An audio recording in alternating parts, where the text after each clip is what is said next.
Saya mau kenalkan nama dulu Bu ya. Iya Pak. Saya Markus Hengkeng. Iya. Evangelis Markus Hengkeng. Esos STH MTH. Iya. Saya kerja di KPL Bitung. Saya dulunya seorang pembuat kejahatan Bu. Karena saya belum masuk di KPLP saja, saya masih kerja di kapal. Banyak hal-hal yang melanggar perintah Tuhan yang sudah saya lakukan. Mabuk-mabukan, bersinahan, semua kejahatan Bu. Nah, tanpa saya sadari, Tuhan memperhatikan kehidupan saya. Dan Tuhan sayang saya. Sehingga saya mendapat penyakit yang dari tahun 2006. Penyakit itu dari tahun 2006 sampai tahun 2019 dijamah Tuhan dan sembuh. Nah, penyakit ini bukan dia sakit terus gitu. Selama 13 tahun itu penyakit saya, tapi kadang hilang, ada tepat pada tahun 2000-an 18, 17 itu mulai terasa bahwa penyakit ini semakin hari semakin parah gitu. Sehingga pada tahun 2019 saya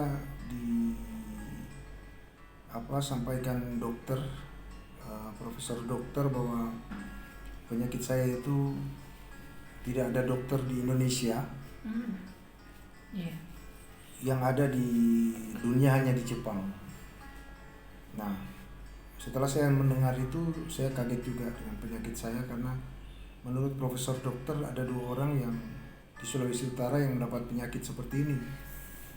Di mantan wali kota Manado dan saya sendiri. Dokter sampaikan bahwa saya berobat bukan untuk menyembuhkan penyakit saya, tetapi hanya meredakan sakit.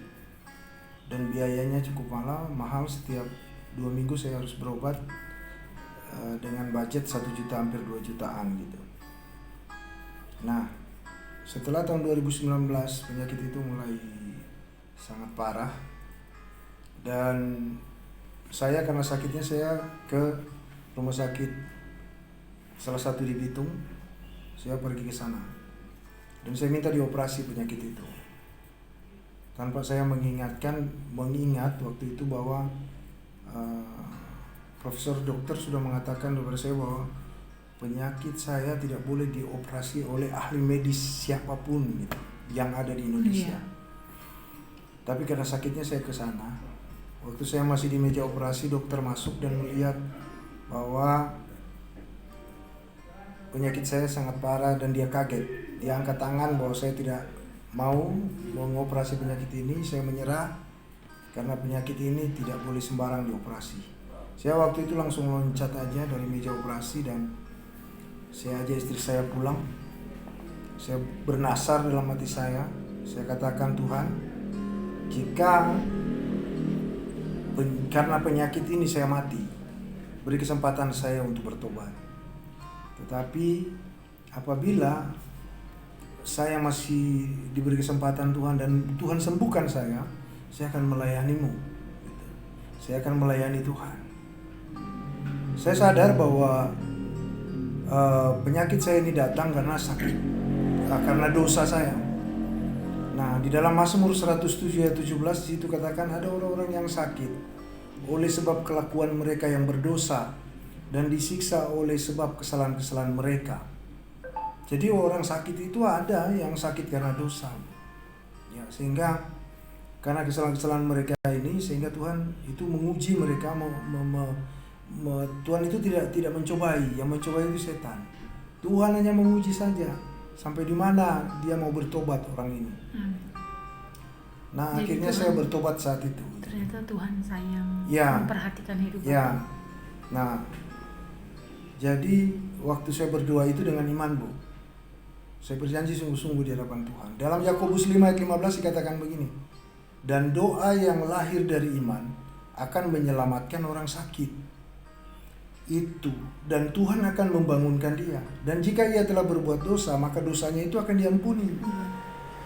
Luar biasa. Ya, Tuhan itu firman katakan begitu. Karena lahir dari iman.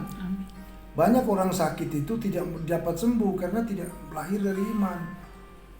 Harusnya kehidupan kita ini harus didahulukan itu iman, bukan keraguan-raguan, bukan ketakutan, bukan. Tetapi yang paling utama dulu yang kita pikirkan dengan Tuhan itu iman kita. Karena kalau lahir dari iman seperti itu, Bu, tapi kalau dia sudah ada keraguan, pasti akan jadi cerita lain gitu. Karena Tuhan itu, kata firman Tuhan, melihat hati kita. Gitu. Hati kita sampai ke dalam hati kita, Tuhan lihat, tidak sebatas leher saja gitu.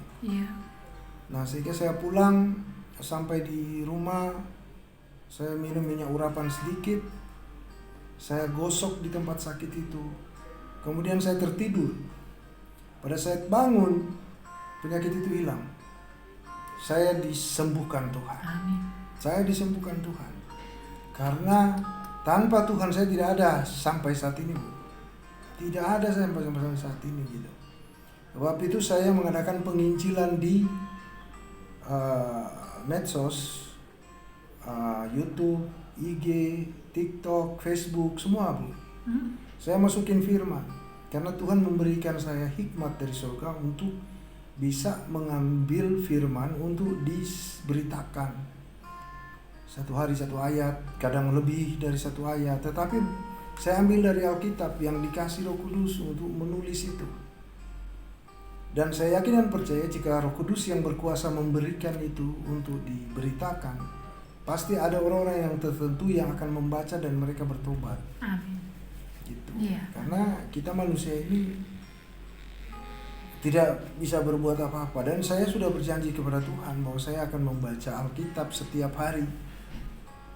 Karena orang Kristen itu punya kewajiban sebenarnya, yaitu membaca Alkitab setiap hari. Dari Kejadian sampai Wahyu. Nah, saya sudah baca Kejadian sampai Wahyu sudah 2 kali. Ketiga kali saat ini saya masih baca.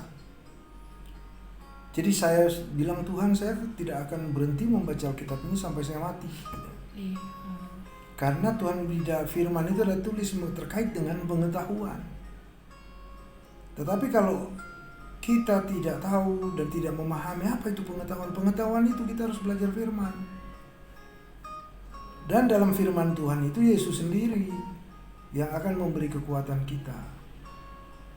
Ya, gitu. Jadi saya kemarin hari Minggu tuh pagi, saya dari malam Sabtu tuh dari jam berapa itu sudah BAB. Sampai pagi saya masih BAB. Saya hitung mungkin sekitar 15 kali, Bu. Itu kalau orang biasa tuh sudah lemah badan. Tapi saya herannya saya kuat karena Tuhan, saya pikir kan. Nah, pagi itu sebenarnya saya punya mungkin tidak bisa masuk gereja saya. Tetapi Roh Kudus beri kekuatan kepada saya. Karena begini, saya pikir saya bawa mobil. Tiba-tiba saya mau BAB, kan BAB kalau dapat BAB itu yang sakit itu kan langsung keluar, Bu, nggak mau tunggu lama-lama dia. Nah, saya pikir-pikir, Tuhan, kalau saya bawa mobil, nah ini keraguan nih. Saya bawa mobil, terus tiba-tiba saya mau BAB, terus tidak ada tempat untuk BAB, umpamanya jauh, sudah terlambat, saya bisa BAB dalam mobil dong. Tetapi Roh Kudus memberi hikmat kepada saya bahwa jalan dengan iman, sehingga saya jalan. Gereja saya jauh loh, 7 kilo dari rumah. Nah, akhirnya saya jalan sampai gereja tidak BAB. Sampai habis gereja tidak BAB. Dan saya pikir ini Tuhan sudah nyatakan kuasanya juga kepada saya. Saya sembuh dari BAB tanpa minum obat. Itu kata firman tadi, dia katakan itu. Dan doa yang lahir dari iman akan menyelamatkan orang sakit. Itu. Dan Tuhan akan membangunkan dia. Dan jika ia telah berbuat dosa, maka dosanya itu akan diampuni. Karena itu, dia mau mengakui dosanya. Karena pengakuan kita terhadap Tuhan, kerendahan hati kita menghadap Tuhan, dengan penyembahan dalam hati kita, itu akan berbau harum di tempat kudusnya Tuhan. Doa itu akan naik dan berbau harum. Kenapa banyak doa-doa orang yang datang berdoa orang itu tidak sembuh? Karena dia dalam hatinya masih ada kesombongan. keangkuhan diri, saya seorang pendeta, gelar ini itu. Tuhan tahu isi hatinya. Maka doanya itu tidak sampai ke tahta Allah yang Maha Kudus. Sudah dihalangi di sana. Nah, jadi itulah kesaksian saya bagaimana kehidupan saya setelah saya disembuhkan Tuhan. Saya telah bernasar kepada Tuhan sehingga saya harus melakukan nasar itu untuk memuliakan nama Tuhan. Amin. Ya. Amin. Jadi macam Ibu bilang tadi bahwa saya di medsos itu sudah banyak subscriber, di YouTube, di mana-mana tuh, semua IG sudah banyak yang like. Jadi itu tidak masuk sama sekali dalam pikiran dan hati saya bahwa saya mau mencari uang dari situ, tidak ada sama sekali. Dan memang tidak perlu, karena ada berkat-berkat yang lain yang telah Tuhan siapkan. Amin. Beda dengan dunia ini, Bu. Dunia ini dia mau posting semua yang ada di medsos, tujuannya mencari uang, gitu. Betul. Akhirnya dia salah mempergunakan medsos. Kayak Ada pembohongan publik di situ. Karena dengan pembohongan publik dia merasa dia akan banyak yang simpati untuk dapat uang di situ, gitu. Nah, sebab itu Tuhan bilang dalam firman-Nya lagi, jangan sama dengan dunia ini. Artinya begini, orang yang sudah percaya kepada Tuhan bukan cuma sebatas percaya, tidak boleh. Orang mau percaya kepada Tuhan itu harus sungguh-sungguh melakukan perintah firman Tuhan. Karena jika kita tidak percaya sungguh-sungguh, maka kita akan melakukan kejahatan. Sebab itu firman juga katakan kamu harus mengasihi Tuhan dan takut akan Tuhan. Dua dasar ini kalau manusia sudah melakukan, maka dia tidak akan melakukan kejahatan. Saya yakin. Karena dasar pertama takut Tuhan. Baru kedua mengasihi Tuhan. Kenapa kita harus mengasihi Tuhan? Dia kan raja. Kita kan ini cuma maksudnya di sini Tuhan sudah lebih dulu mengasihi kita. Jadi kita harus mengasihi Tuhan. Gitu. Jadi berkat itu sekali lagi Bu, berkat itu bukan karena kita ini mau melayani Tuhan supaya mendapat berkat. Itu jauhkan dari hati dan pikiran kita gitu. Jauhkan. Betul. Karena berkat itu sudah disiapkan Tuhan. Tanpa kita sadari, berkat itu sudah disiapkan Tuhan. Tinggal Tuhan mau melihat sampai di mana gitu. Tuhan mau menguji.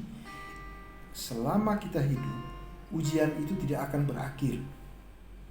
Karena seperti emas, itu supaya mendapat emas yang murni harus ditempa di api. Nah, api itu adalah masalah, ujian. Lolosnya ujian ini gitu, baru bisa menjadi murni seperti emas gitu. Jadi kita manusia ini apalagi pelayan Tuhan, hati-hati jangan sampai kita berhikmat dunia. Kita harus berdoa kepada Tuhan, berikan saya hikmat surga Tuhan, biar kaki saya melangkah ini sesuai maunya Tuhan, bukan maunya saya gitu. Supaya saya dikenal Tuhan, bukan dikenal oleh manusia. Banyak di medsos itu mereka cari uang di medsos itu supaya dikenal orang, supaya jadi top gitu. Saya tidak butuh untuk dikenal orang Bu, saya butuh dikenal Tuhan. Karena kalau Tuhan sudah mengenal saya, setelah saya mati, Tuhan bilang kau anakku yang kukasihi. Tuhan akan katakan begitu, mari masuk. Dan nama kita tercatat di buku kehidupan. Orang-orang yang tidak tercatat dalam buku kehidupan itu orang-orang yang tidak dikenal Tuhan. Gitu. Hati-hati, kita sudah berusaha capek-capek, macam ibu ini jalan panas-panas gitu. Ya kan? Iya. Akhirnya tidak ada dalam buku kehidupan. Dah, nama saya tidak ada. Agama itu tidak menyelamatkan Bu. Yang menyelamatkan itu adalah Tuhan Yesus. Kasih karunia ya Pak. Karena kasih karunia. Gitu. Bukan hasil usaha kita gitu. Iya. Banyak orang bilang, loh kita tidak berusaha, kita makan dari mana? No, jangan pikiran begitu. Bangsa Israel waktu jalan menuju tanah perjanjian dia kerja apa? Dia cuma jalan kaki saja. Terang, Tuhan kasih cahaya malam pakai api. Tuhan lindungi, tudungi mereka dengan awan supaya jangan kena panas tuh bangsa Israel waktu jalan. Ya kan? Lapar, Tuhan kasih roti mana dari surga. Ya. Dia suka makan ikan, Tuhan kasih daging. Nah, sekarang apa lagi? Apa yang kita perlu khawatirkan? Nah, yang membuat batas antara manusia dan Tuhan ini sebenarnya keraguan kita, ketakutan kita akan hidup ini. Oh Tuhan, kita sudah mau makan nanti ini kalau begini mau. Memang betul ada yang bilang begini, bekerja dan berdoa, ya kan? Bekerja dan berdoa. Tapi hati-hati, jangan kerja itu jadi tempat nanti kita menyembah pekerjaan itu. Artinya kita merasa di nomor satukan pekerjaan itu. Enggak. Segala sesuatu itu yang di nomor satukan Tuhan, bukan hal-hal yang fana di dunia ini. Karena Tuhan bilang saya pencemburu. Tuhan bilang kalau saya cemburu bahaya. Gitu. Jadi jangan mendua hati. Sebab itu kenapa orang kaya itu susah masuk kerajaan surga. Jalan untuk orang kaya tuh mau ke kerajaan surga itu seperti lubang jarum kecilnya tuh. Kecil sekali dia mau masuk, susah dia mau masuk pintu. Orang kaya. Karena apa? Hatinya melekat kepada mamon, kepada harta gitu. Tetapi kalau kenapa Tuhan selalu bilang diberkatilah orang yang miskin, ya, diberkatilah orang yang susah, gitu. Kenapa Tuhan mengangkat derajat orang miskin? Karena orang miskin tidak ada yang memikirkan lebih, tidak ada DP hati pahartanya, ada harta dia. Gitu. Yang ada hanya iman kepada Tuhan. Jadi orang miskin itu contoh Lazarus, ya kan? Pengemis minta-minta di jalan gitu. Setelah dia mati, dia duduk di pangkuan Abraham. Dia so pakai baju jubah putih dengan muka penuh cahaya. Orang kaya malah meminta air Pak Lazarus. Tuhan bilang, orang kaya, apa Bapak Abraham bilang, Anas terlalu banyak minum Coca-Cola di dunia, ya kan? Sehingga Anas sudah ada air biar 1 tetes, gitu. Karena apa? Manusia itu kalau terlalu kaya dia so mulai ada kelangkuhan hidup, kesombongan, semua ada. Nah itu kenapa orang kaya susah, Bu? Jadi bukan orang kaya ada yang masuk surga, pasti ada. Tetapi dinilai dari buahnya. Berbuah enggak dia? Dia baca-baca firman enggak? Baca-baca Alkitab enggak nih? Setelah dia baca Alkitab, dia melakukan enggak firman itu? Berbuah enggak dia di masyarakat? Ya kan? Menjadi panutan enggak dia? Yang dimuliakan siapa dulu? Yang dimuliakan ini orang kaya atau Tuhan gitu. Tetapi apabila orang kaya itu melakukan perintah Tuhan dan Tuhan dipermuliakan oleh orang lain, maka nilainya nilai plus dari Tuhan. Karena manusia tidak bisa menilai, yang menilai manusia itu adalah Tuhan. Tetapi kalau orang dunia enggak, saya perhatikan ya nak. Mana begini begitu, mana begini begitu. Iya. Ya kan? Iya. Kan manusia dunia begitu. Betul. Orang Kristen banyak seperti itu. Iya. Karena tidak mengerti firman. Tidak memahami firman. Nah, bagaimana dia mau mengerti dan memahami firman? Alkitabnya nak jaga baca, nanti masuk gereja lagi pakai HP. Alkitab bisa jaga baca, bawa, pakai HP. Padahal HP itu tidak masuk itu. Itu HP itu termasuk nafsu dunia. HP ini asal orang itu membawa yang benar di hadapan Tuhan. Semacam HP ini kita pakai untuk bersaksi, kita pakai untuk melayani Tuhan, ya, penginjilan. Nah itu. Tapi kalau HP cuma dipakai untuk buat hal-hal dosa yang dilarang Tuhan, jadi tidak berguna HP itu. Begitu. Iya. Terima kasih Pak. Iya. Untuk kesaksiannya. Iya. Jadi demikian Bu kesaksian saya. Iya.